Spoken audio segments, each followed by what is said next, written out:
Di video sebelumnya pada kanal ini, kita telah mengupas tuntas dokumentasi sejarah mengenai bagaimana peradaban kuno memanfaatkan metode visualisasi batin untuk mengubah arah hidup mereka. Namun, sebuah pertanyaan besar dan sangat kritis muncul di kolom komentar. Apakah semua klaim sejarah itu masuk akal secara logika ilmiah modern? Ataukah itu semua hanyalah efek placebo, bentuk delusi massal, atau sekadar motivasi kosong yang dibungkus cerita lama?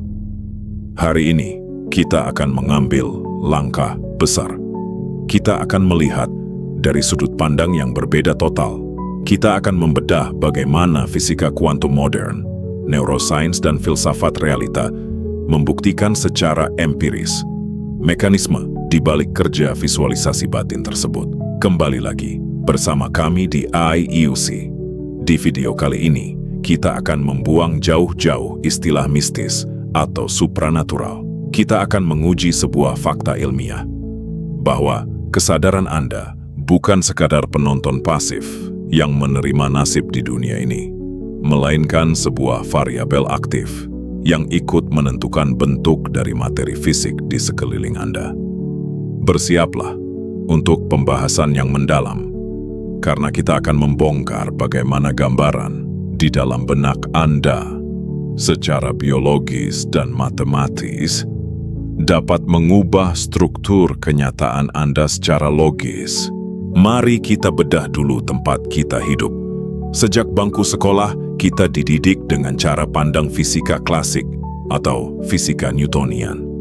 Cara pandang ini mengatakan bahwa dunia ini seperti mesin jam dinding raksasa, kaku, objektif, mekanis, dan terpisah dari pikiran kita.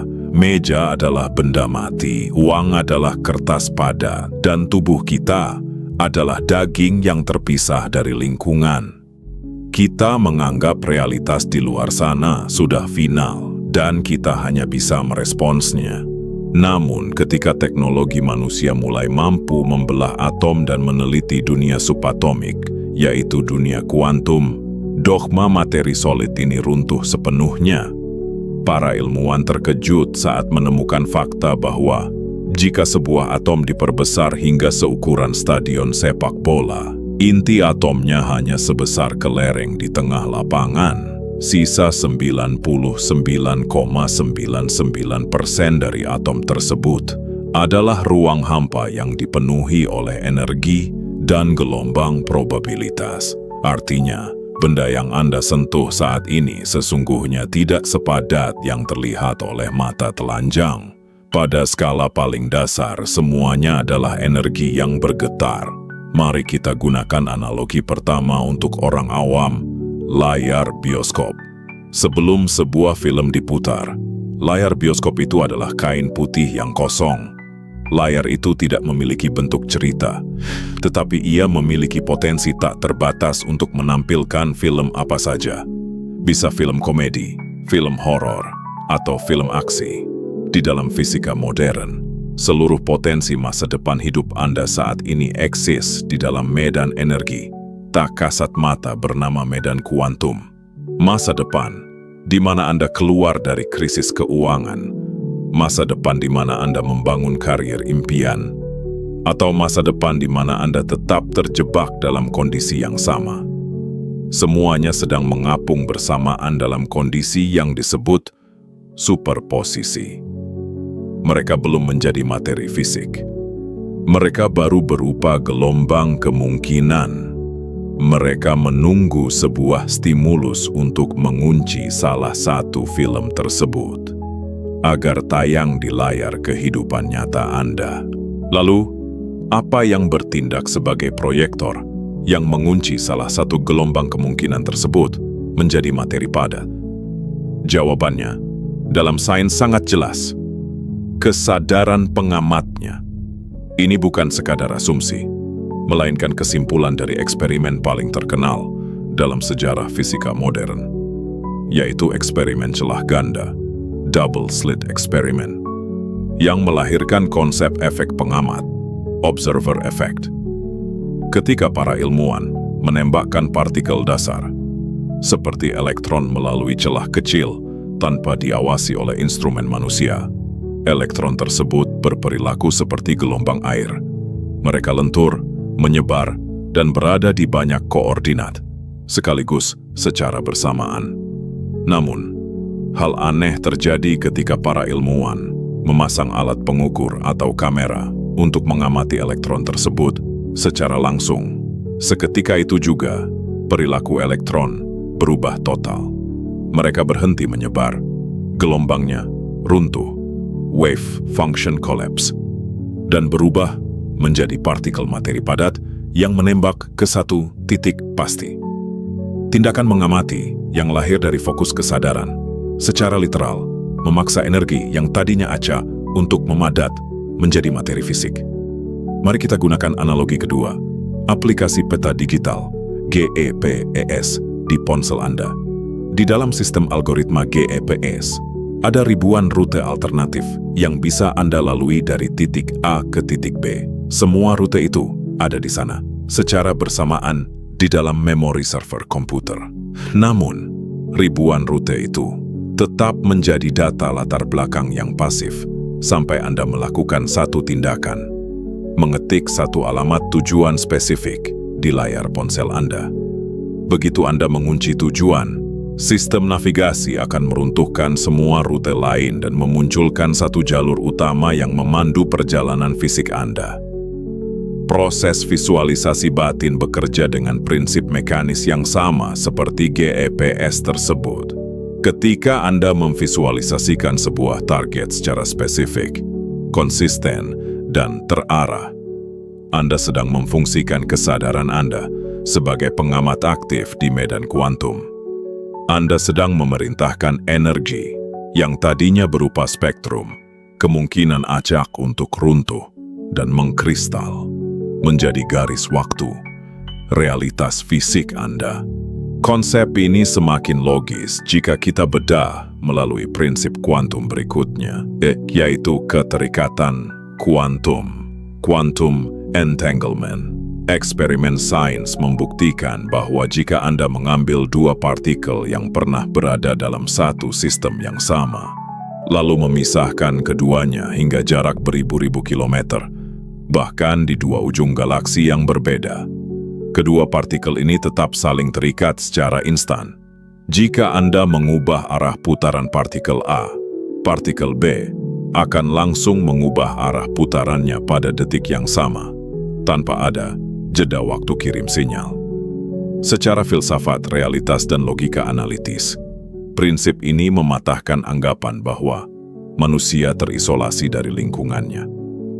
Otak Anda, tubuh Anda, dan lingkungan tempat Anda mencari peluang sesungguhnya berada dalam satu jaringan keterikatan struktural yang masif. Ketika Anda mengubah orientasi berpikir, fokus kognitif, dan parameter batin Anda di dalam rumah melalui visualisasi, Anda tidak sedang melakukan khayalan yang terisolasi di dalam tempurung kepala. Anda sedang mengubah kondisi internal dari sebuah partikel sistem kesadaran yang secara otomatis, berdasarkan hukum keterikatan kuantum, akan memicu pergeseran respons pada komponen-komponen realitas luar yang selaras di sekitar Anda. Sekarang, mari kita tinggal sejenak dunia subatomik, dan kita masuk ke dalam tengkorak kepala kita. Kita bedah dari sisi neurosains dan biologi terapan. Mengapa simulasi batin memiliki daya ubah yang begitu kuat pada perilaku manusia? Fakta biologis pertama yang wajib dipahami oleh orang awam adalah otak fisik manusia tidak memiliki instrumen untuk membedakan secara mutlak antara kejadian nyata yang ditangkap oleh mata dengan simulasi mental yang dirancang secara detail di dalam pikiran bawah sadar. Mari kita gunakan contoh praktis yang paling mudah dimengerti. Simulasi jeruk nipis. Bayangkan saat ini di depan Anda ada sebuah talenan.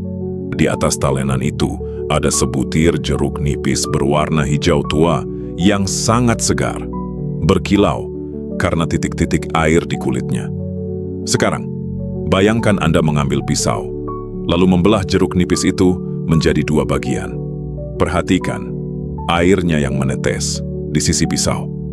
Sekarang, angkat setengah potongan jeruk tersebut. Dekatkan ke hidung Anda hingga aroma asamnya yang tajam tercium.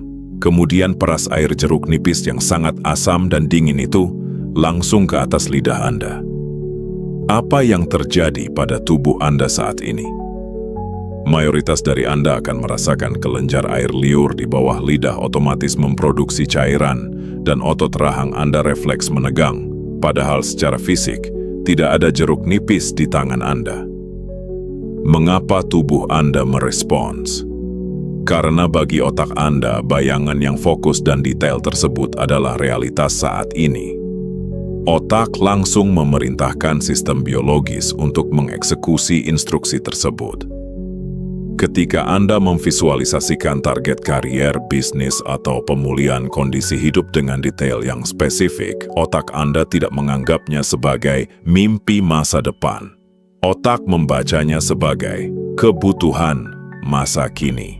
Akibatnya, otak mulai mengaktifkan prinsip neuroplastisitas, yaitu kemampuan otak untuk merestrukturisasi dirinya sendiri. Otak Anda akan mulai membangun jalur saraf baru, menebalkan koneksi berpikir, dan mengubah cara Anda memproses informasi sensorik sehari-hari. Anda mulai melihat solusi di tempat yang dulunya Anda hanya melihat masalah. Namun, disinilah banyak orang awam mengalami kegagalan. Mereka mengira visualisasi hanya tentang memikirkan angka atau gambar secara berulang-ulang di kepala. Pikiran saja tidak akan pernah cukup jika tidak didukung oleh variabel biologis kedua, yaitu regulasi emosional. Dalam hukum fisika dan biologi tubuh, kedua hal ini memiliki fungsi yang berbeda, namun saling melengkapi. 1. Pikiran Anda berfungsi sebagai electrical blueprint.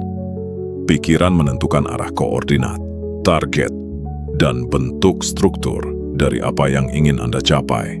Ia mengirimkan sinyal keluar. 2. Emosi Anda berfungsi sebagai daya dorong magnetik. Ketika kita berbicara tentang emosi dalam konteks logis IEC, kita tidak sedang membahas perasaan dramatis atau histeria, melainkan stabilitas afektif internal, seperti rasa tenang, penerimaan rasional, tingkat kepatutan diri, dan kepastian absolut. Secara anatomis, Institut Penelitian Neurokardiologi menemukan bahwa medan magnet yang dihasilkan oleh jantung manusia secara kuantitatif jauh lebih besar dan lebih kuat daripada medan listrik yang dihasilkan oleh otak. Jika Anda hanya memvisualisasikan kesuksesan di kepala, tetapi kondisi emosional di dada Anda masih dipenuhi oleh kecemasan, rasa tidak layak, atau ketakutan akan kegagalan, maka yang terjadi adalah disonansi. Sinyal listrik dari otak Anda akan dipatahkan dan ditarik kembali oleh medan magnet negatif dari emosi Anda. Visualisasi baru akan memiliki daya ubah yang nyata ketika terjadi koherensi jantung otak. Ketika cetak biru pikiran Anda selaras dengan stabilitas emosional yang tenang di dada, sistem biologis Anda memancarkan resonansi elektromagnetik yang kuat ke lingkungan sekitar. Secara psikologis dan logis, kondisi koherensi ini mengubah perilaku Anda menjadi pribadi yang memiliki tingkat fokus tinggi, pembawaan yang profesional, dan daya tahan yang luar biasa dalam mengeksekusi pekerjaan. Pertanyaan praktis berikutnya. Kapan waktu terbaik untuk melakukan pemrograman ulang pada sistem berpikir kita agar tidak terjadi penolakan dari dalam diri? Kuncinya ada pada pemahaman tentang fluktuasi gelombang otak. Mayoritas waktu kita di siang hari saat bekerja, berargumen, atau merasa stres, otak kita beroperasi pada gelombang beta. Gelombang beta adalah fase waspada dan kritis. Pada gelombang ini, otak kita mengaktifkan sebuah sistem filter analitis yang sangat ketat. Mari kita gunakan analogi ketiga, sistem keamanan antivirus komputer. Ketika komputer Anda sedang menjalankan sistem pemindaian antivirus yang sangat ketat di siang hari, setiap file baru yang coba dimasukkan dari luar akan langsung dicurigai, diperiksa, dan seringkali di-delete atau dikarantina karena dianggap sebagai ancaman bagi stabilitas sistem yang lama. Hal yang sama terjadi jika Anda mencoba melakukan visualisasi di siang hari saat sedang panik atau lelah di gelombang beta. Ketika Anda membayangkan, saya adalah profesional yang kompeten dan mapan, filter analitis otak Anda akan langsung berteriak, tidak valid. Data saat ini menunjukkan pekerjaanmu berantakan dan tabunganmu menipis.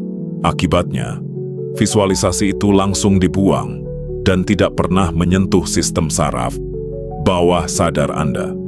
Agar visualisasi Anda langsung menancap ke dalam sistem operasi terdalam, Anda harus menurunkannya ke zona alfa, yaitu kondisi ketika frekuensi gelombang otak melambat di kisaran 8 Hz hingga 12 Hz. Di zona ini, filter analitis otak Anda sedang masuk ke mode istirahat, sehingga gerbang bawah sadar terbuka lebar, tanpa ada benturan logika defensif. Secara biologis, siklus sirkadian tubuh manusia menyediakan 2 jendela zona alfa alami gratis setiap harinya. Jendela pertama, sesaat setelah Anda terbangun di pagi hari, ketika kesadaran logis Anda belum sepenuhnya aktif, namun tubuh sudah terjaga.